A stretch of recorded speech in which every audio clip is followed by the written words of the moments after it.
고품격 주식 수다 이소구입니다. 오늘은 장 마감 이후에 오늘의 화두가 되었었던 카카오, 또 새로운 이슈가 또 발생했습니다. 그래서 이 카카오에 대해서 좀 알아보려고 하는데요.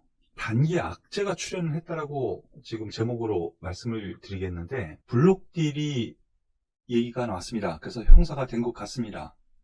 그로 인해서 향후 전망은 어떻게 될 것인가에 대해서 좀 알아보겠습니다. 카카오, 지금 보시면은 주가가 3일 동안 거래 정지가 됐었죠. 주린 여러분들은 이리저리 또 찾아보시고 그러셨을 거예요.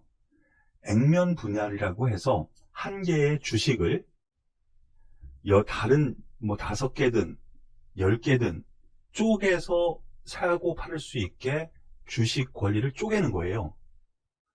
지금 5대1이거든요. 기존에 500원 주식이었는데 그거를 100원으로 5분의 1 액면 분할을 한 겁니다. 예, 그렇게 액면 분할을 해서 재상장을 했습니다, 오늘. 그런데 이 기간 동안에 호재가 좀 이것저것 있었죠. 시장도 좋았고요. 그 반영을 오늘 장 초반 바로 하면서 급등을 해서 18%까지 13만원을 돌파하는 급등세가 나타났습니다. 그러면서 주가는 시가총액 보시면은 삼성전자, 우선주를 삼성전자까지 하나로 본다면은 시가총액 5위까지 올라선 결과가 됐거든요. 엄청난 상승되죠. 이로 인해서 네이버, 카카오 해서 플랫폼 회사가 두 개가 시가총액 5위권에 있다라고 볼 수도 있는 상황입니다. 그런데 여기서 추가적으로 더 상승할 수 있을까에 대한 부분, 더 상승할 수 있습니다. 그런데 단기적으로는 좀 매물 소화 과정을 겪어야 될 것 같습니다. 여기서 얘기하는 단기 악재, 요것에 대해서 잠시 살펴보겠습니다. 장 마감 이후에 바로 이러한 뉴스가 나왔습니다. 카카오 김범수 회장이죠. 재산 절반 기부하겠다. 그래서 지분 5천억을 팔아 재단을 설립하겠다라고 발표를 했습니다. 그래서 지금 블록딜이 된 건데요. 보시면은요. 카카오 창업자 김범수 이사회 의장이 보유 지분의 일부를 매각해 재단을 설립할 거래요. 블록딜이라고 했습니다. 한 번에 우리나라 같은 경우 장 전에도 있고요. 장 후에도 있는데 장 마감 이후에 대부분 합니다. 블록딜이란 뭐냐면요. 갑자기 큰 물량, 엄청나게 큰 물량일 경우 시장에서 내다팔으려면은 시장의 가격 변동이 엄청나게 크잖아요. 그래서 그것을 방지하기 위해서 팔 사람이 살 사람을 구하는 겁니다. 그러려면 어떻게 해요? 가격을 낮춰서 팔아야 되겠죠. 대량으로 매매를 하기 위해 소자를 찾고 매수자를 찾는 거예요. 그거를 블록딜이라고 합니다. 그런데 바로 그러한 부분은 바로 오늘 액면 분할 딱 하고 나서 주가 급등이 나타난 이후에 바로 한다라는 거. 요거는 좀, 오늘 더군다나 잠시 후에 보겠지만 수급에서 개인이 엄청나게 샀거든요. 더군다나 시가총액의 1%, 1%면은 많은 것 같지 않은데요. 5천억이나 됩니다. 5천억. 단기 악재로 일단은 주가 조정은 단기로 나타날 것 같습니다. 그러한 부분은 과거에도 있었죠. 액면 분할을 일단 하면은요. 예전에 보면은 삼성전자도 그렇고요. 다들 아실 거예요. 액면 분할 이후에 주가가 상당히 긴 기간 동안 올라가지 못했어요. 매물 소화를 한다는 거죠. 그리고 그 이전에 아모레퍼시픽이라든가 네이버도 그랬고요. 롯데실성도 그랬고요. 한동안 주가 조정이 있었거든요. 상당히 시간도 오래 걸렸고요.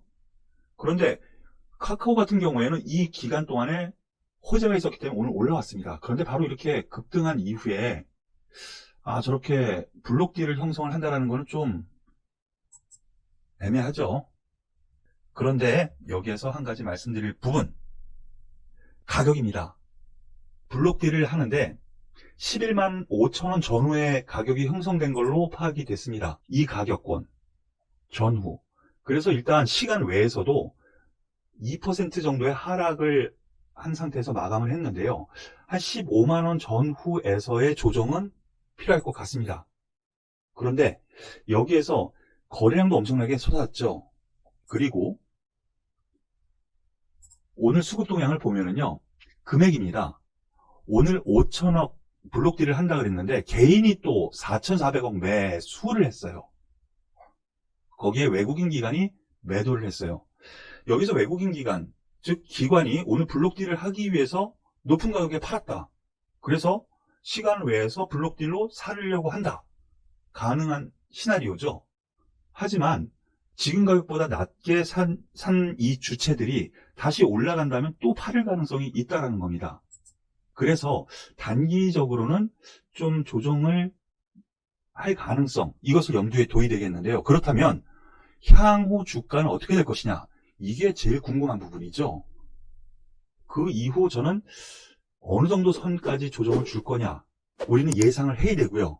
올라갈 어떤 이슈는 분명히 있느냐에 대해서 알아봐야 될 것 같아요. 그래서 제가 향후 기대 요인, 올라갈 요인은 과연 무엇이 있을까에 대해서 정리를 해봤습니다.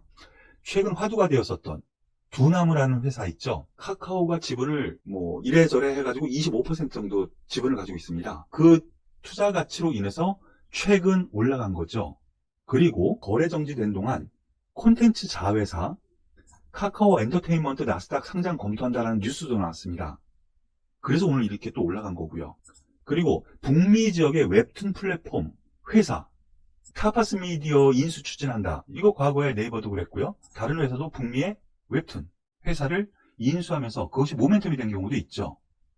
기대 요인 분명히 있습니다. 그런데 다 이것이 이미 주가에 어느 정도 반영이 됐다고 볼 수 있는 거거든요. 그리고 자회사 중에 카카오페이, 뭐 예정으로는 기관에서 산정하기는 10조 원 정도 되고요. 카카오뱅크 시가총액 한 30조 원 되지 않겠느냐. 바로 이러한 자회사 상장을 할 기대감도 분명히 있습니다. 이러한 기대 요인 분명히 있기 때문에 주가는 어느 정도 조정을 보이면 다시 올라갈 수 있는 요건이 충분히 있다는 거 분명합니다. 그리고 제가 가장 중요하게 여기는 것이요, 이런 거 다 제가 말씀드렸던 부분이에요. 그리고 네이버보다는 카카오가 훨씬 더 성장성이 있어서 긍정적으로 본다고 제가 계속 작년부터 계속 말씀을 드렸었던 부분이죠. 그런데 그 가장 큰 이유는 바로 이겁니다. 카카오 이 회사에서요, 모든 자회사들이 다 돈 되는 사업을 하고 있죠. 과거에는 투자만 계속 했었죠. 그래서 계속 돈을 끌어와서 쓰고 자회사 또 만들고 그랬는데, 이들 자회사들이 이제 안정권에 접어들어서 실질적으로 사업을 하는데 수익을 거둬들이는 사업을 하고 있다는 겁니다. 이게 가장 큰 건데, 저는 아직도 이 부분에 초점을 맞춰야 된다고 생각을 해요. 제가 생각하기에 삼성전자라든가 아모레퍼시 과거 액면 분할 이후 주가를 제자리 찾기에 걸린 시간, 가격 조정보다는 덜 할 것 같아요. 오늘 여러 호재로 단기 급등한 카카오, 단기 악재 출현이 장 마감 이후에 했는데, 바로 이 부분에서 향후 주가 전망은 어떻게 될 것인가에 대해서 알아봤고요. 블록딜이라는 거, 그리고 이 액면 분할이라는 것에 대해서 여러 가지로 설명을 드렸는데요. 이번 기회로 이러한 부분을 자세히 이해하시길 바라겠습니다. 오늘 고품격 주식 수다는 여기서 마무리 짓도록 하겠습니다. 감사합니다.